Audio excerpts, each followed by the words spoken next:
In this week's programme we go stateside. We also have a mental skills piece.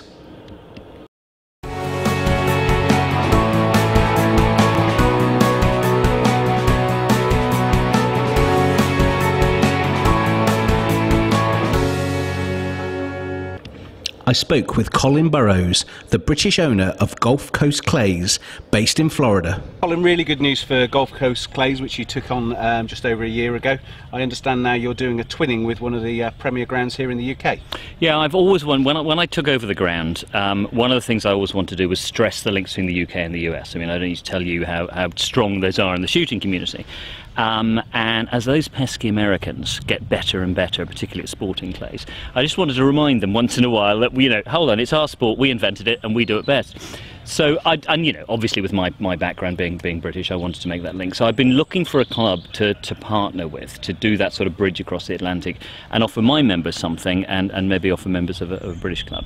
So I chose Bisley Shooting Ground to do that for a bunch of reasons. I mean, first, I learned to shoot there, so emotionally that's kind of my shooting home. So I know that outfit very well. I know the instructors and I know the Ruppels who own the place.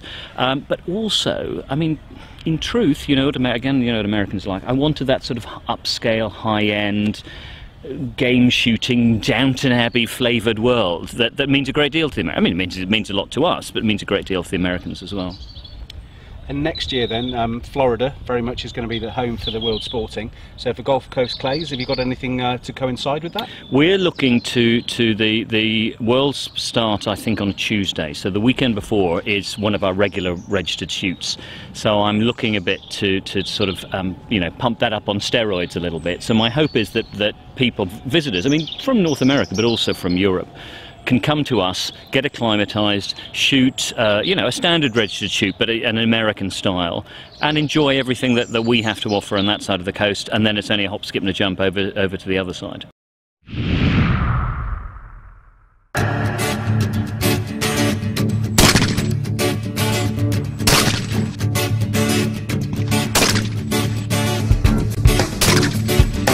We're at Station 1, Gulf Coast Clays, at the Port of the Islands, and this is the beginning of our 50 acres which stretches away behind you. What makes us special, I think, is as you look around you see this beautiful countryside we're in. It's a fantastic natural environment which we're working hard to take care of.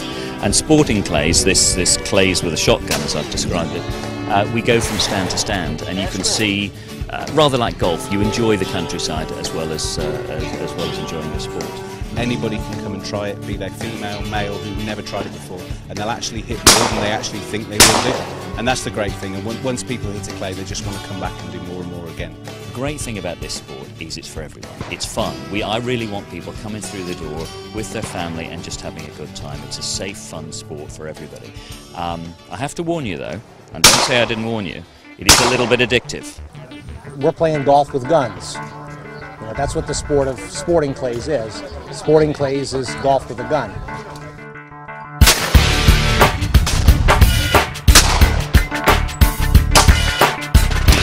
I think this game's a little more rewarding than golf.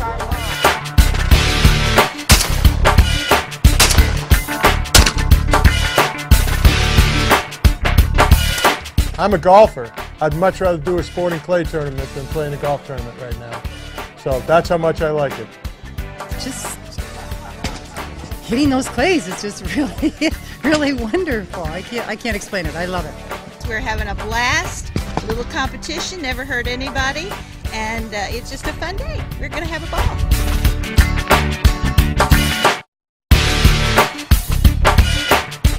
You know, the ground here is 20 minutes from Naples and 20 minutes from Marco Island, and great hotels there, great facilities. So particularly for people, you know, even people coming from the north in the US and also bringing people from the UK, they can enjoy really good hotels, great food, and equally they can come and train as well. So for a lot of people, they can combine a vacation and enjoying their sport and training and getting better. So for me, that's why it's ideal here. Colin, we've been looking in recent weeks about the sport of clay shooting, encouraging new people into the sport. And probably what's really interesting is you haven't been in the sport that long, but you've been really captivated by it. Oh, I am a walking advert for the dangers of shooting, not in what people normally talk about, but the addictive quality of it. So don't say you weren't warned.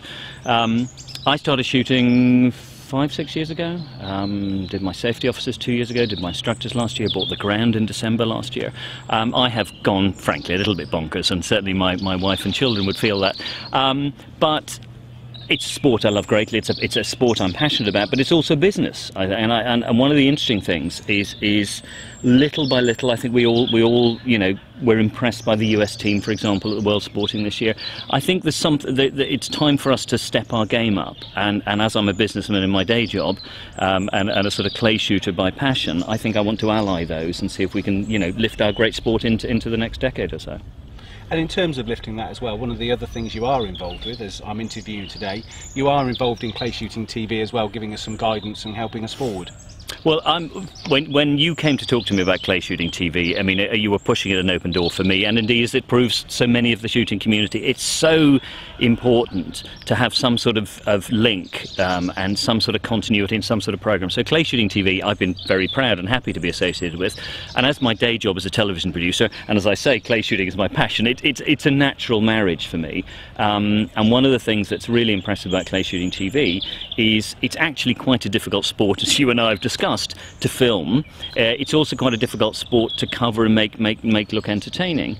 And as you know, the PSCA, the Professional Clay Shooting Association in the States, is now televising shooting, and they've thrown a bunch of money at it, NBC Sports, and it looks great. But I was watching the show last week, our show, your show last week, and thinking, do you know what, actually this somehow gets under the skin of shooting.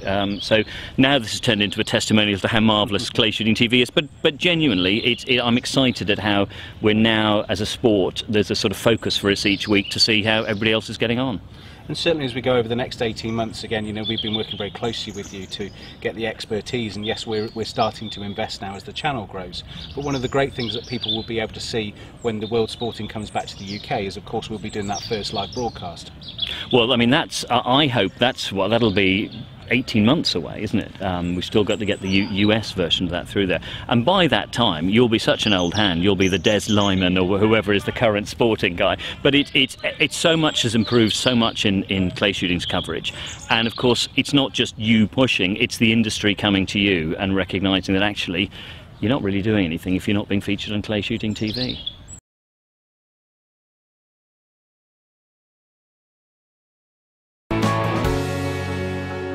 In the coming weeks, we will be running a number of sports science-based features.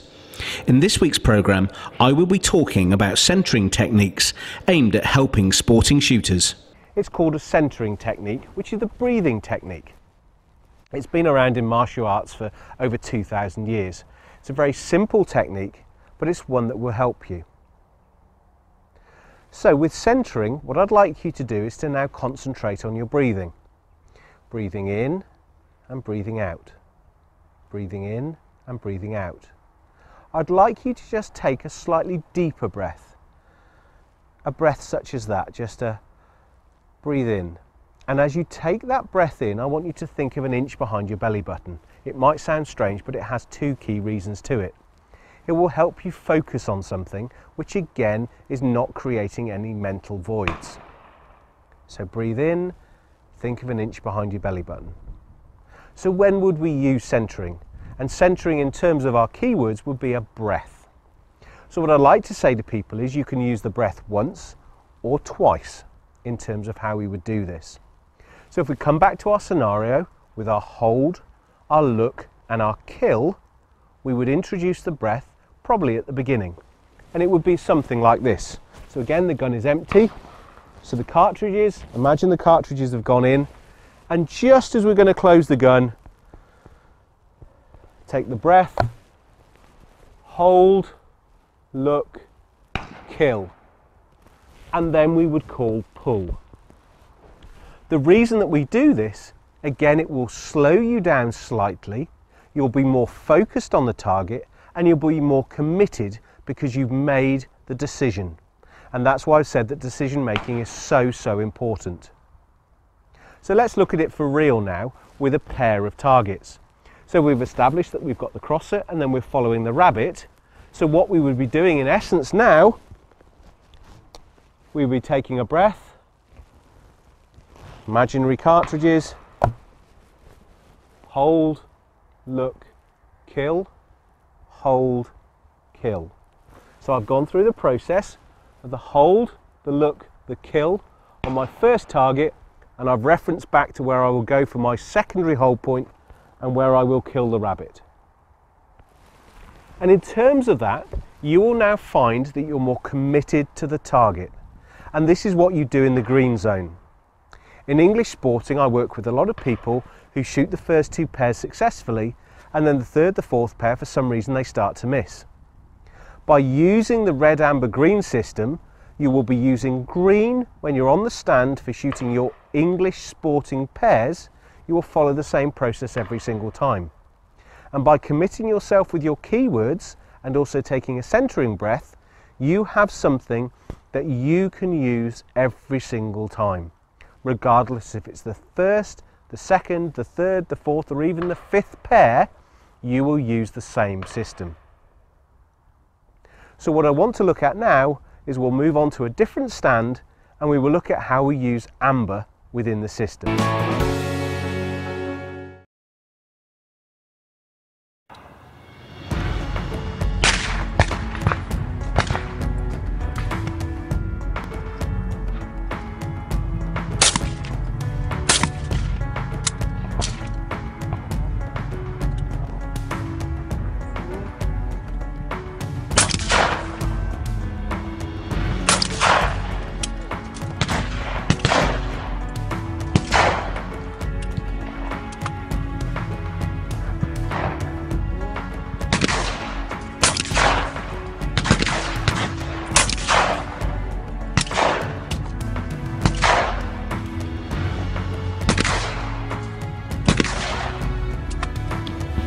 We took a trip down to Barrow Heath again. This time it was the inter-county sporting finals that we covered.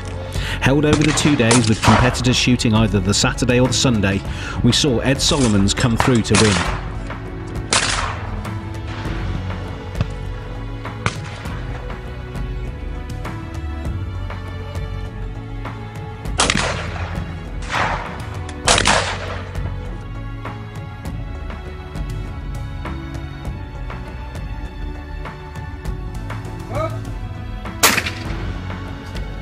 The previous weekend, we have some footage here from Fauxdegla, where they held their Grandmasters DTL.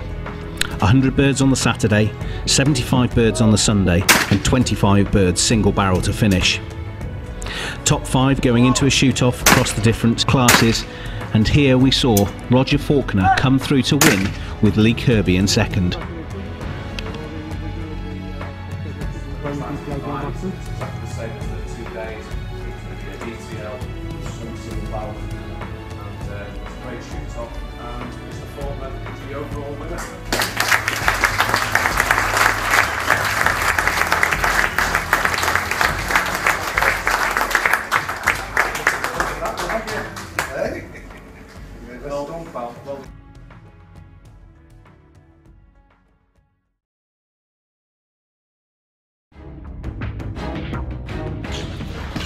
This weekend will see us filming at Hornet. We will be covering the Starshot finals, and they will be exclusively screened in next week's programme.